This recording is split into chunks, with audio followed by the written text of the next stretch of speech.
public hearing, item number 2011-094. It's to appropriate $170,000 from the Airport Reserve Fund for fiscal year 2011 litigation costs.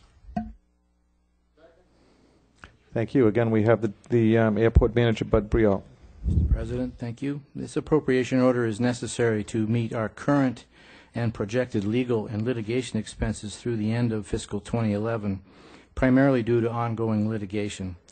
As of the end of March, we were already $146,000 over our budgeted funds in this account.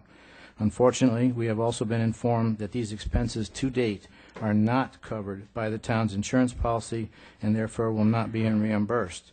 I request your approval of this appropriation and the transfer of funds, and I'd be happy to answer any questions. Thank you. Hold on. I'd like to open this item to a public hearing. If there are any members of the public who would like to speak to this item, please step up, introduce yourself, and sign in. Mr. President, members of the council, I'm Ed Lambert. I live in Centerville.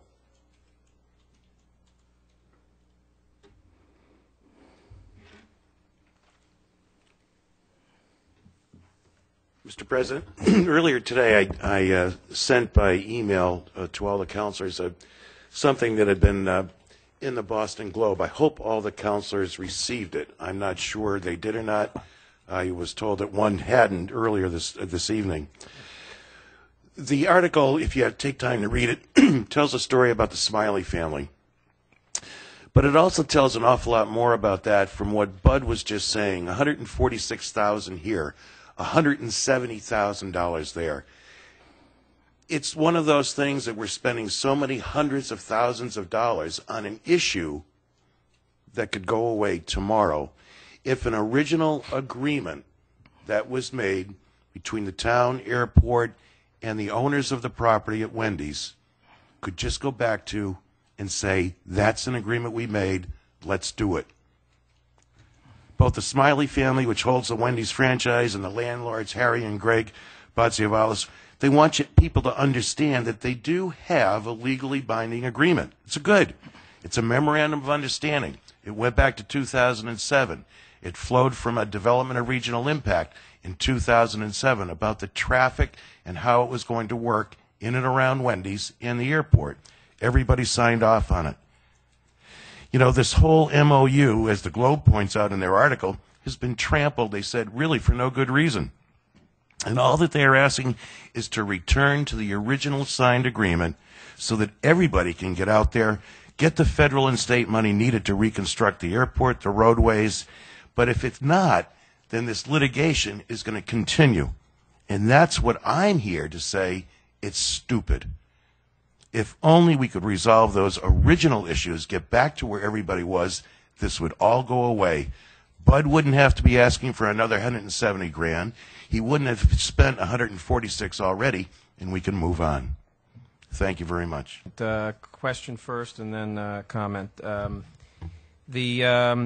In this item, the fiscal impact talks about insurance coverage through pre-existing town and airport insurance policies to assist in the payment of these unexpected expenditures is being actively pursued. So, but that sounds like it's still an open endeavor.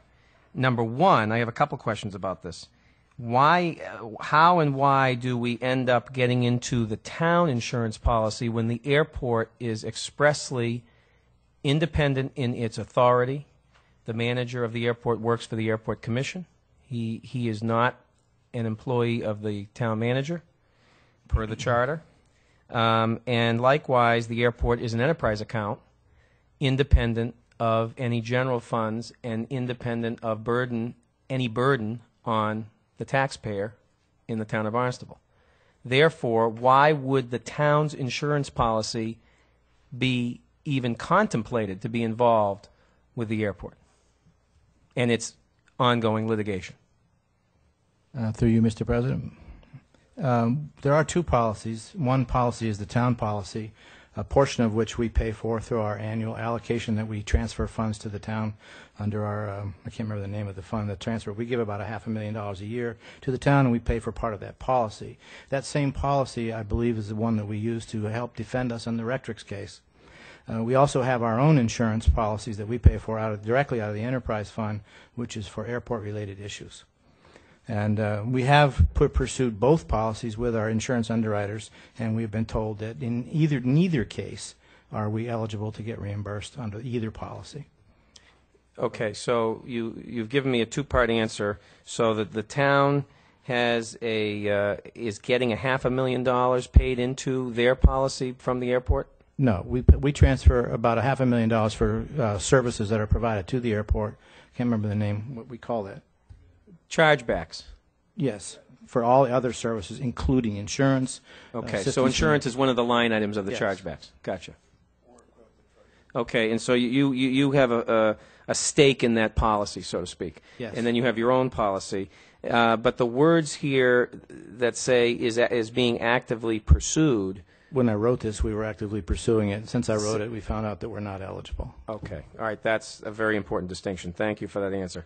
Now, the other question on this insurance policy is, my understanding when it comes to legal matters anyway is that if it's not in that same fiscal year, then if the matter is related to a different fiscal year, it's not applicable anyway. Am I correct in that? Or even funding in general. It has to be in the same fiscal year. That's what I've been told. If I may, all these expenses are in the current fiscal year. And the litigation is relative to this fiscal year? Yes.